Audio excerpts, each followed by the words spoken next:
அனைவருக்கும் கணித வணக்கம். இப்போ பார்க்க போகிறது 7ஆம் வகுப்புக்குரிய கணக்கு பயிற்சி 3இல் 1 2ஆம் பருவம். அதில் 11ல் 2வது கணக்கை பார்க்க போகிறோம். பின் வருவனவற்றை அடுக்கு வடிவில் சுருக்கி எழுதுக அப்படின்னு சொல்லி கொடுத்துருக்காங்க. கொடுக்கப்பட்ட கணக்கு என்ன? 3 அடுக்கு 2 பெருக்கல் 3 அடுக்கு 3 த ஹோல் பவர் 7. அதாவது பிராக்கெட்டுக்குள்ள இருந்து வெளியில அடுக்கு கொடுக்கப்பட்டிருக்கு. இந்த கணக்கை பொறுத்த வரைக்கும் 2 அடுக்கு விதிகளை நம்ம பயன்படுத்தி இந்த கணக்கை செய்ய போறோம்.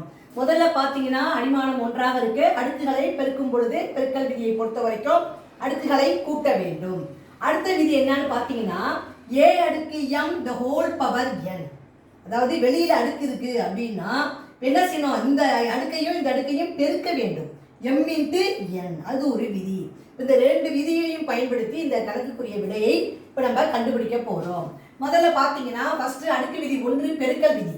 3 அடிமானம் போட்டுட்டேன். அடுத்து என்ன இருக்கு? 2 + 3.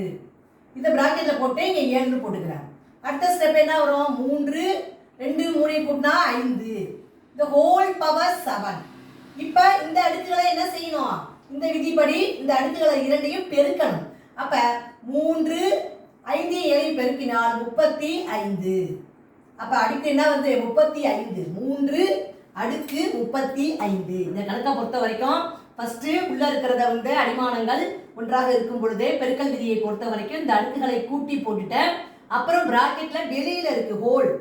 அப்ப வந்து அந்த அடுக்கு விதியை பொறுத்த வரைக்கும் இந்த 2 அடுக்கையும் என்ன செய்யணும்? பெருக்கணும். பெருக்கி ஆன்சரை போடணும். இதை கூட்டிட்டேன் 5. இந்த 5 7 பெருக்குனா 35.